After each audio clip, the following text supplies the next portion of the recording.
Looking for adventure, battle, glory, family?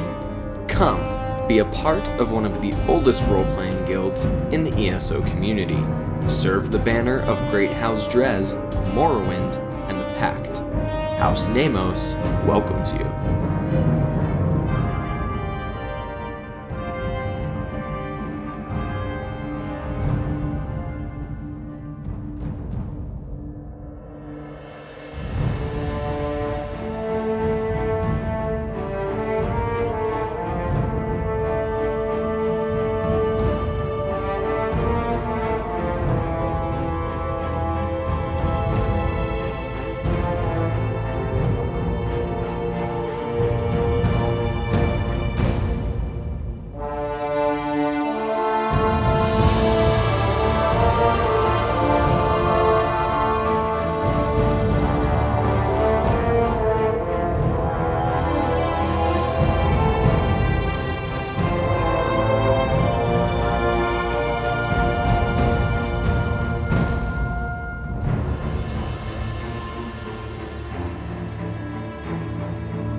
Hi everyone, I'm the Human Floyd, and you're watching a very special episode of Scrollplay. I figured since my favorite holiday, Halloween, is coming up, we could use it as an opportunity to talk about one of the most debated topics in the ESO roleplay world. Vampires! Bleug! But first, we have the news.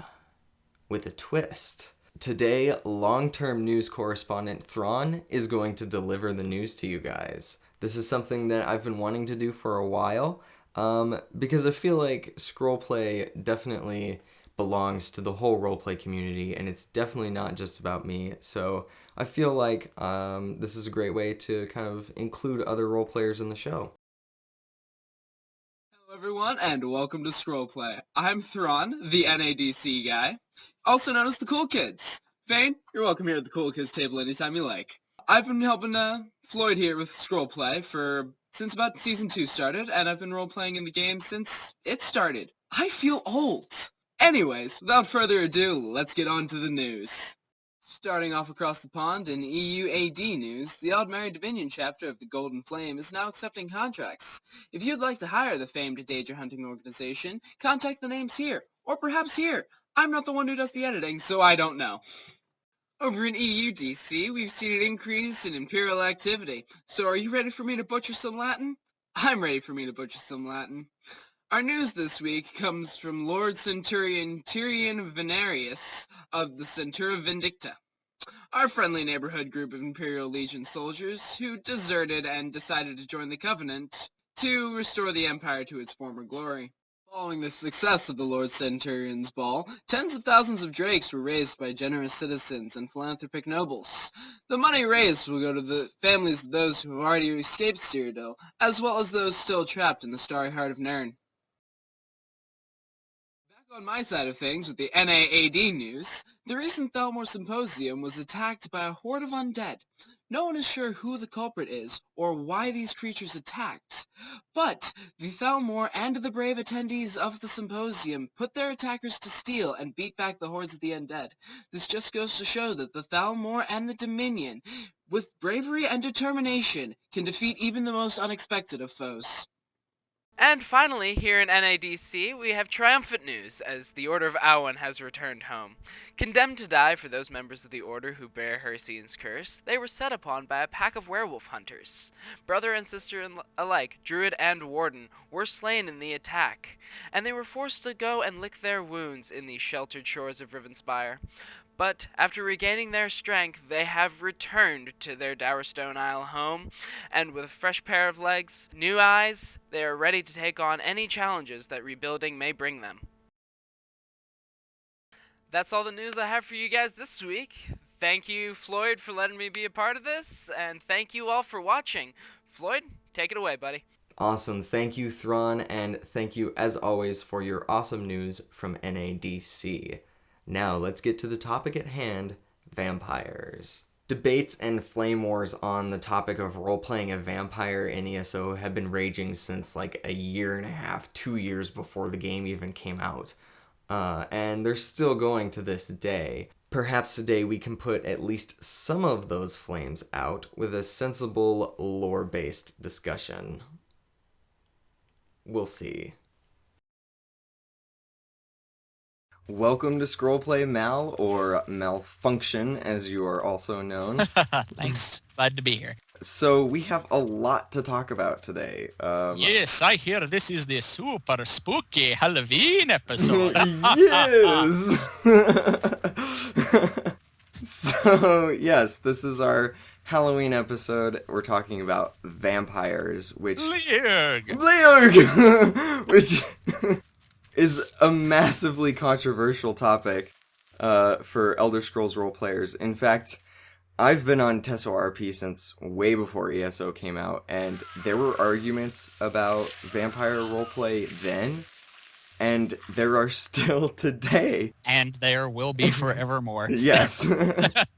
And I'm not saying that we're trying to completely end all of those arguments, but I feel like we can put to rest at least some of the topics. I'm already feeling the hate mail. Oh yeah, it'll happen. It'll definitely happen. But for those of you who don't know him, Malfunction is a very, very well-known and respected role player on NAEP. He plays the character Season Shadow, who is a wizard of the Stormhold Mages Guild. You put on a lot of lectures, people people call you Grandpa. Your character is like the old man wizard that everybody knows and loves. Beyond that, you also post frequently on TESORP lore threads. Mm-hmm.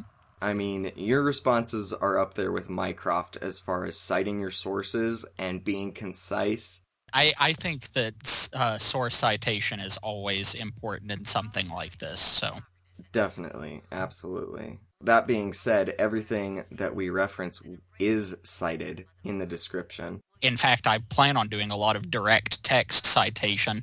Excellent, that's awesome. So I guess before we get started, I will go ahead and answer the burning question in everybody's minds. To those of you who are listening, yes, you can take this as the official confirmation. Season Shadow is, in fact, a vampire. Oh, you're going to break so many hearts with that. I know. It's terrible. I forget he's a vampire, and I knew that before I even really knew you. It's easy for people to not know that C's is a vampire, because you're not, he's always completely covered up. If you've seen the 7 Sins of Roleplay video or my old, guide to roleplaying in ESO, C's is totally covered up, and he uses illusion spells, right? Yes, the two particular ones that show up a lot is it kind of depends on the environment. He doesn't like to completely rely on magic for kind of keeping up the veil, as it were. I mean, because spells can fail, you can run out of magicka, all that jazz. Sure. The big one is if he ever finds himself getting hurt or something, he'll use a spell to make sure that his blood looks like the blood of a living person, that it's, nice cherry red colored, all that jazz. That will actually tie into one of the questions we have from some of our viewers here a little bit later. What else does he do? Well, as I mentioned, he or as you mentioned actually, he wears a mask. He wears his rather heavy robes. He's not a big fan of showing a lot of skin, both because he's got scars on his back from the event that ended up turning him into a vampire, and just from kind of a general paranoia. He's actually a very paranoid individual, and I'm sure he could probably get away with far more revealing clothing, but instead I choose the approach that makes a nun look scandalous. He's an Argonian, so his clothing is wet a lot of the time, which does kind of help, it keeps a certain smell about him, as it were. I can't tell you how many times I've had people go like, Like, I remember there's this one particular instance I had a werewolf role player say, like, if your character's a vampire, I would be able to smell it. And it's like, no, because he's an Argonian and he's wet and he smells like mud. That was actually an interesting conversation on TESORP at one point, the do vampires smell? Well, one thing to take into consideration is that if the way smell works in general is actually particular molecules that are received in whatever olfactory sense you're discussing. So in the case of a human being, your nose. Predominantly, a person is going to smell a large amount like what they have been around recently. Mm-hmm. So, I mean, to an extent, kind of the answer to that question is it goes both ways. If you've got somebody who's hanging out in a graveyard all the time, they probably smell like somebody who hangs out in a graveyard all the time. But is there a particular vampire odor? Unless there's a vampiric bloodline that has stink sacs. You don't think so? No.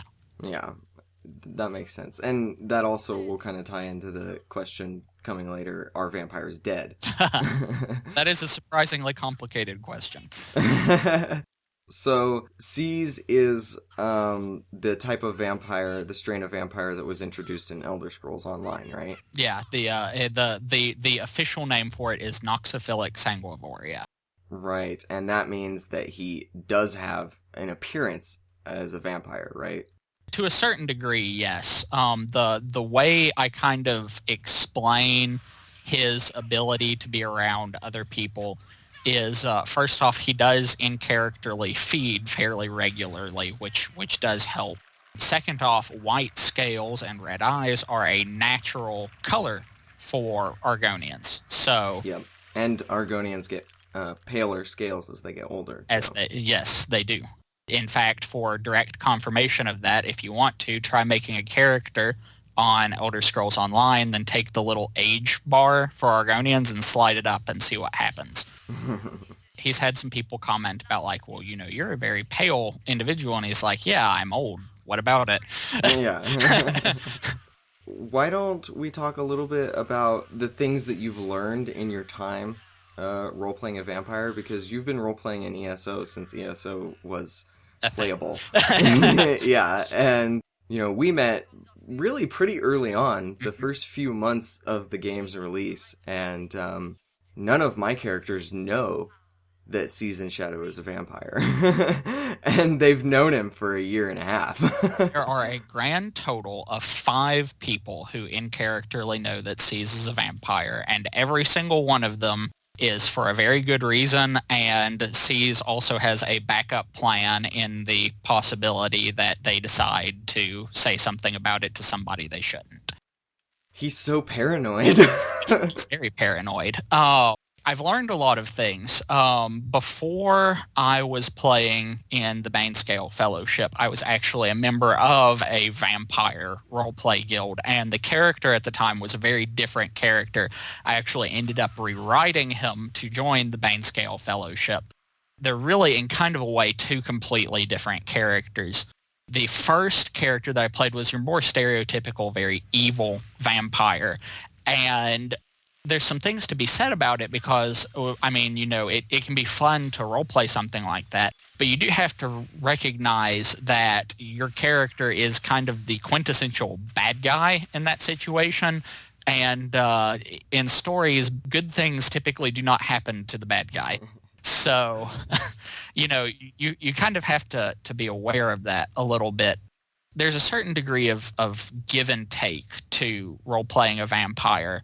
The thing that I try to tell people when they ask about role-playing a vampire is I try to specify that when you're role-playing in a setting, there's a certain number of, I want to say, conventions that you accept when you're wanting to role-play in a community.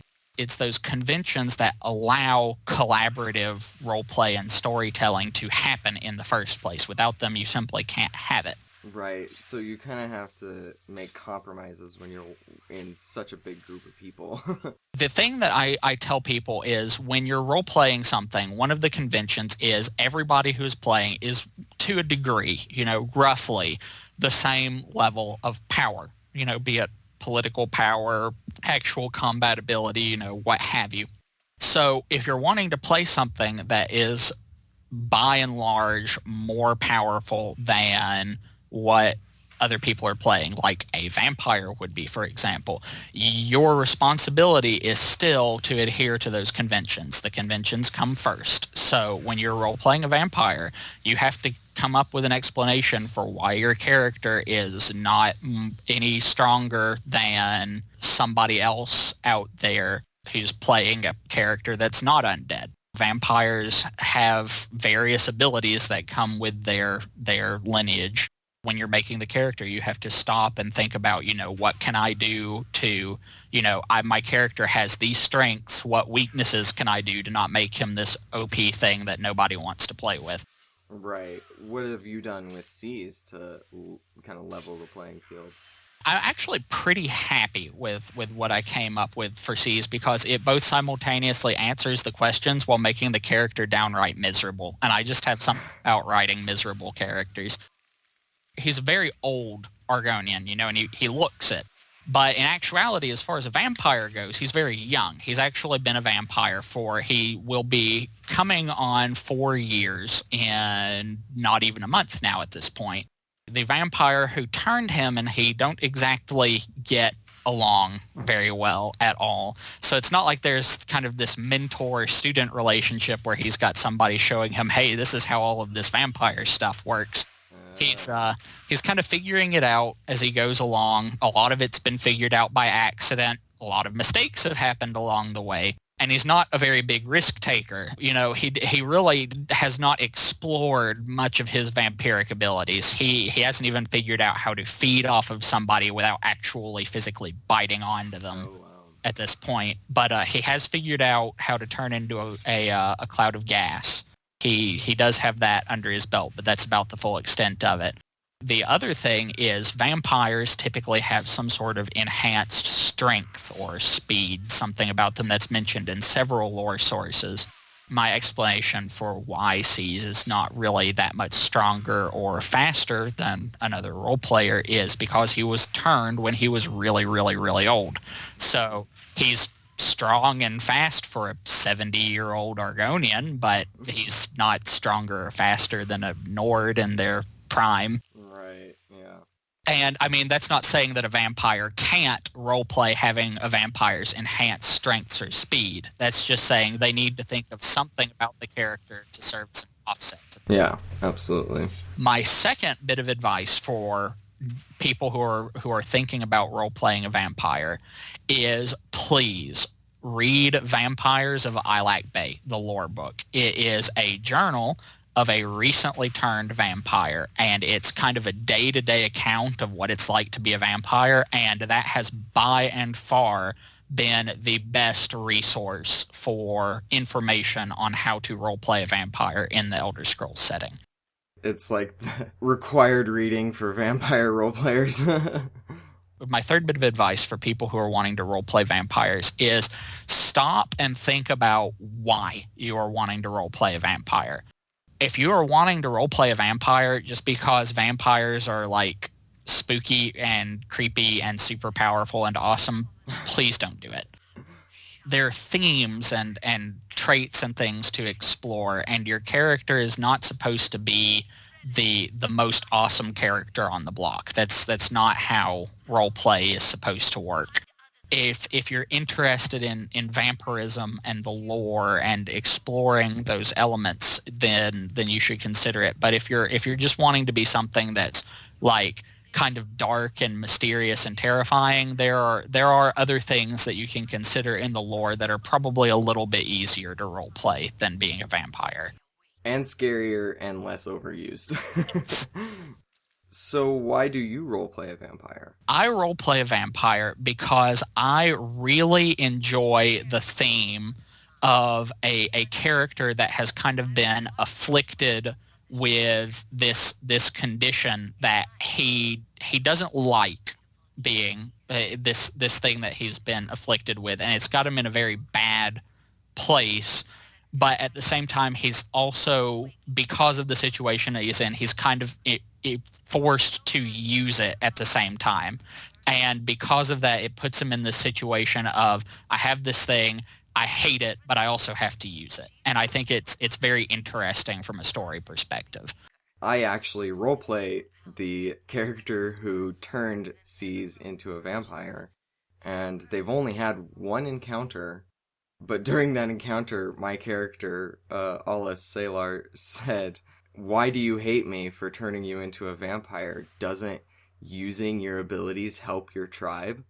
And you said that really stuck with him, right? Yep. I mean, it's a true statement. You know, he's kind of like the green snake in the garden, as it were. If you've ever heard the old wives' tale, you keep a green snake in the garden to keep the poisonous ones away. Mm-hmm. Seas has always kind of just been there, sitting in the swamps and kind of in the background, dealing with some of the nasty things that make their way into Black Marsh and trying to keep his tribe that he's very affectionate of, trying to keep them away from it. But at the same time, in doing so, he has to do things like fight and kill things, feed off of the living. Even very frequently lie to members of his own tribe, which he absolutely hates doing. Right, and they can never know. Nope. Because most of them would completely reject him then. Yep. Immediately. Because that's how the lore tells us how Yep. people react to vampires. Why wouldn't you? Vampires are basically undead killing machines. They're also very closely associated with Molak Bal, who is depending on who you ask, either actively or having very recently tried to literally pull the Mundus into his plane of oblivion with literal chains out of the sky. Yeah, not exactly the most popular guy in Tamriel right now. No. So, I mean, that would be a completely in-character justification, which is also why my next bit of advice for somebody who's role-playing a vampire is it needs to be an absolute secret. And when I say it needs to be an absolute secret, I mean you don't tell anybody you roleplay with. If you tell them, it needs to be because that is the last resort option and you have exercised every other means at your disposal. So you mean an out-of-character secret? In a way, yes. If somebody asks if it asks me out of character if they're a vampire, I will think twice about how I answer that question. There's a couple of people who I have role-played with regularly enough to say, yeah, C's is a vampire. Right. But for the most part, I just say he's really old, granted, you can mouse over C's if you have an add-on and see that he's got the vampire template on him.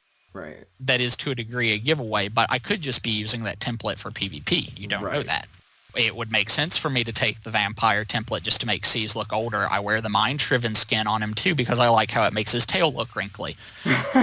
That's awesome. But, you can't see all the little lightning marks that are all over his skin because he's wearing robes all the time anyways, so, you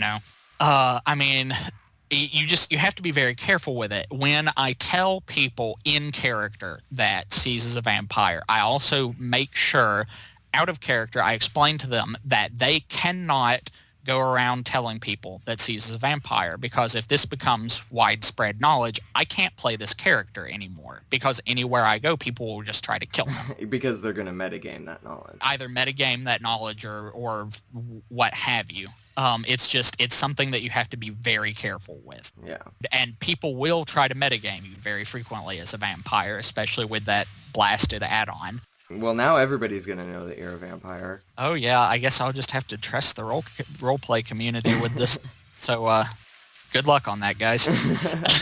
I think that people respect you enough not to do that. And the people who aren't going to, you don't need to be roleplaying with them anyway. There's so many better people to roleplay with, so...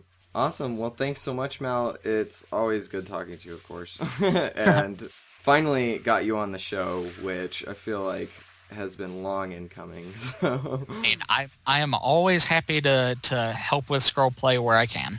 Awesome. Yeah, in the future, maybe we should do a magic roleplay. I'm always down for talking about Elder Scrolls metaphysics. Well, thanks again, and I will see you soon. All right. Ta-ta for now. Click here for the extended interview in which Mal answers questions from the roleplay community and gives some additional advice. The questions answered in the interview are as follows. Can vampires make babies? Do they have a soul? Can they bleed? Can vampirism be cured? Can vampires drink bottled blood rather than preying on the living? Can vampires be sustained off of Daedra's blood? Does a vampire's soul get sent to Molag Bal 3 days after being bitten by a vampire? Does an individual die when they become a vampire? How closely tied are vampires to Molag Bal? When a vampire dies, does its soul go to Cold Harbor? Do vampires have greater strengths and senses than mortals? How does silver affect vampires? Can vampires enter holy places? Is the existence of vampires common knowledge or more of a fairy tale? And finally, is the lore book Immortal Blood a reputable lore source? Whew. So, obviously, this is a must-view for any vampire roleplayer. You can kind of almost consider it a guide to role-playing a lore-based vampire. So I definitely encourage checking it out. And thanks again, Mal, for coming on the show. Thank all of you for watching. Next Monday will be the Character Corner with Zeki Ra from EUAD. There will be no Scrollplay on the Monday after that, though, because I am going to be out of town on a little adventure. One of my favorite bands is playing a tour in the Northwest, which they never do. So I'm really excited about that, and Scrollplay will return the Monday after that. Speaking of music, if you're itching for some more horror-related RP, the next Rock and Roll Play will be out later this week, and there's going to be some truly terrifying roleplay within. I'll be posting a preview of the episode up on my channel, and you can always find Rock and Roll Play at rphq.org, so keep your eyes open. Thanks for watching again, keep role-playing, peace. A third wedding is planned between Lady Lianan